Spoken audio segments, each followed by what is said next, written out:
लद्दाख की सड़कों पर पिछले कई दिनों से गुस्सा उबाल मार रहा है। सोमवार को लेह में बड़े पैमाने पर हुए विरोध प्रदर्शन ने अचानक हिंसक रूप ले लिया। छात्रों और स्थानीय लोगों ने केंद्र सरकार और केंद्र शासित प्रदेश प्रशासन के खिलाफ मोर्चा खोलते हुए पूर्ण बंद का आह्वान किया था, लेकिन यह शांतिपूर्ण प्रदर्शन जल्द ही बेकाबू हो गया। केंद्र शासित प्रदेश लद्दाख में छात्रों और पुलिस के बीच बुधवार को झड़प हो गई। लद्दाख को पूर्ण राज्य का दर्जा दिए जाने और संविधान की 6ठी अनुसूची में शामिल किए जाने की मांग को लेकर पर्यावरणविद सोनम वांगचुक भूख हड़ताल पर हैं। अमेरिकी राष्ट्रपति डोनाल्ड ट्रंप की सरकार ने एक और बड़ा फैसला लेकर लाखों विदेशी कर्मचारियों की चिंता बढ़ा दी है। H-1B वीजा पर पहले ही $1 लाख की वार्षिक फीस लगाई जा चुकी है और अब इसके चयन सिस्टम में भी बड़ा बदलाव प्रस्तावित किया गया है। लेह में बंद और विरोध प्रदर्शन के दौरान हालात बिगड़ गए। प्रदर्शनकारियों ने बीजेपी कार्यालय में आग लगा दी। इसके अलावा कई वाहनों को भी आग के हवाले कर दिया। इसी बीच प्रसिद्ध जलवायु कार्यकर्ता सोनम वांगचुक ने 15 दिन बाद अपना उपवास तोड़ते हुए युवाओं से शांति बनाए रखने की अपील की। केंद्रीय कैबिनेट बैठक में बुधवार को कई बड़े ऐलान किए गए हैं। रेलवे कर्मचारियों के लिए प्रोडक्टिविटी बोनस को मंजूरी दे दी गई, तो वहीं शिपबिल्डिंग के लिए नया रिफॉर्म लाया गया है जो करीब 70,000 करोड़ रुपए का है। केंद्रीय मंत्री अश्विनी वैष्णव ने कैबिनेट बैठक में हुए फैसले के बारे में जानकारी दी। वेस्टइंडीज के खिलाफ 2 अक्टूबर से शुरू हो रही 2 मैचों की टेस्ट सीरीज के लिए भारतीय क्रिकेट कंट्रोल बोर्ड यानी BCCI ने टीम इंडिया का ऐलान कर दिया है। अजीत अगरकर की अध्यक्षता वाली चयन समिति ने 15 सदस्यीय टीम का चयन इस सीरीज के लिए किया है। राज्य सरकार की ओर से नगर निकायों के परिसीमांकन पुनर्गठन की चली लंबी प्रक्रिया के बाद आखिर राजस्थान स्वायत्त शासन विभाग ने चूरू नगर परिषद के वार्डों के गठन पर आखिर मुहर लगा दी। चूरू नगर परिषद में पहले 60 वार्ड थे जो यथावत रहे, लेकिन वार्डों का फिर से गठन किया गया है। नगर परिषद चूरू की ओर से वार्डों का नया सीमांकन किया गया है। राजस्थान में निकाय चुनावों की तारीखों को लेकर पूर्व मुख्यमंत्री अशोक गहलोत ने भाजपा सरकार पर निशाना साधा। अशोक गहलोत ने कहा कि संविधान का अपमान करना भाजपा के DNA में है। राजस्थान प्रदेश कांग्रेस में संगठन सृजन अभियान के तहत सभी 50 जिलों में पार्टी अध्यक्षों के चयन के लिए पर्यवेक्षक लगाए जाने के बाद जिलाध्यक्ष की दौड़ में शामिल नेता सक्रिय हो गए हैं। सभी 30 पर्यवेक्षकों की गुरुवार को दिल्ली में राष्ट्रीय महासचिव KC वेणुगोपाल बैठक लेंगे। इन्हें जिलाध्यक्षों के चयन की प्रक्रिया की जानकारी देकर संबंधित दस्तावेज सौंपे जाएंगे। UDH मंत्री झाबर सिंह खर्रा ने शेखावाटी में नहरी पानी के लिए अभी तक यमुना जल प्रोजेक्ट की DPR नहीं बनने के मामले में कहा है कि 6 महीनों में DPR तैयार होगी।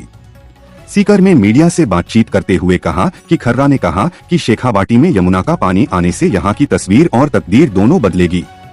इसके लिए दोनों राज्यों के बीच समझौता भी हो चुका है। भारतीय जनता पार्टी ने आगामी विधानसभा चुनावों की तैयारियों को देखते हुए विभिन्न राज्यों के लिए चुनाव प्रभारियों और सह प्रभारियों की नियुक्ति की घोषणा की है। पार्टी ने केंद्रीय मंत्री भूपेंद्र यादव को पश्चिम बंगाल विधानसभा चुनाव के लिए प्रभारी नियुक्त किया है, जबकि त्रिपुरा के पूर्व मुख्यमंत्री बिप्लब कुमार देब को सह प्रभारी की जिम्मेदारी सौंपी गई है।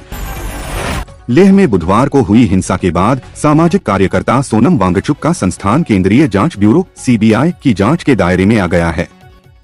सोनम वांगचुक और संस्थान पर विदेश से फंडिंग मिलने का आरोप लगा है। अधिकारियों ने कहा कि 2 महीने से जांच चल रही है, लेकिन अभी तक कोई औपचारिक मामला दर्ज नहीं किया गया है। कांग्रेस के राष्ट्रीय महासचिव और छत्तीसगढ़ के प्रभारी सचिन पायलट ने कहा कि पार्टी को वोट चोरी और आरक्षण जैसे मुद्दों के साथ क्षेत्रीय समस्याओं पर भी बराबर फोकस करना होगा। वहीं वोट चोरी के हस्ताक्षर अभियान पर व्यापक जन समर्थन हासिल कर चुनाव आयोग को बताना भी होगा। राजस्थान सरकार ने एक महत्वपूर्ण निर्णय लेते हुए 3,848 ग्राम पंचायतों का कार्यकाल बढ़ाने का फैसला किया है, जिनका कार्यकाल सितंबर और अक्टूबर 2025 में समाप्त होने वाला था। इस निर्णय के तहत वर्तमान सरपंचों को प्रशासक के रूप में नियुक्त किया गया है।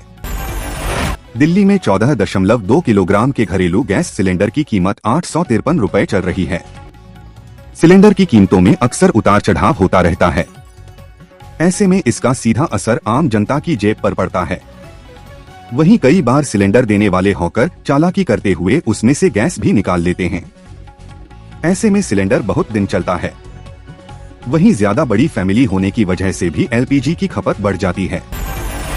वायुसेना करने जा रही है सबसे बड़ी डील, मिलेंगे 97 तेजस लड़ाकू विमान। पाक चीन के क्या हैं आंकड़े?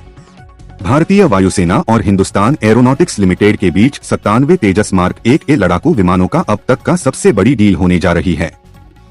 इसकी लागत लगभग 66,500 करोड़ रुपए है। सूत्रों के अनुसार यह मेगा डील गुरुवार को ही हो सकती है। सुप्रीम कोर्ट ने उत्तर प्रदेश के टुंडला में एक सरकारी स्कूल के मैदान में रामलीला समारोह आयोजित करने पर रोक लगाने वाले इलाहाबाद हाई कोर्ट के आदेश के खिलाफ एक याचिका को तत्काल सुनवाई के लिए सूचीबद्ध करने पर सहमति जताई है। जस्टिस और एन कोटेश्वर सिंह की पीठ ने बुधवार को इस मामले को सुनवाई के लिए 25 सितंबर को सूचीबद्ध करने पर सहमति दी। चुनाव आयोग ने पारदर्शिता लाने के लिए पोस्टल बैलेट की गिनती के नियमों में बदलाव किया है। यह आयोग द्वारा पिछले 6 महीनों में की गई 30वीं बड़ी पहल है। आयोग ने तय किया है कि अब ईवीएम और वीवीपैट की गिनती का दूसरा अंतिम दौर तभी शुरू होगा जब पोस्टल बैलेट की गिनती पूरी हो जाएगी। इससे पहले ईवीएम की गिनती डाक मतपत्रों की गिनती पूरी होने से पहले भी खत्म हो सकती थी। मशहूर भारतीय मार्शल आर्टिस्ट विस्पी खराड़ी, जिन्हें स्टील मैन ऑफ इंडिया के नाम से भी जाना जाता है, ने एक बार फिर दुनिया को चौंका दिया है। उन्होंने हरक्यूलिस पिलर्स चैलेंज में 261 किलोग्राम वजन उठाकर गिनीज वर्ल्ड रिकॉर्ड बनाया है। यह रिकॉर्ड पंजाब के अटारी बॉर्डर पर बनाया गया। एशिया की पहली लोकोमोटिव पायलट सुरेखा यादव 30 सितंबर को 36 साल की शानदार सेवा के बाद रिटायर हो रही हैं। मध्य रेलवे के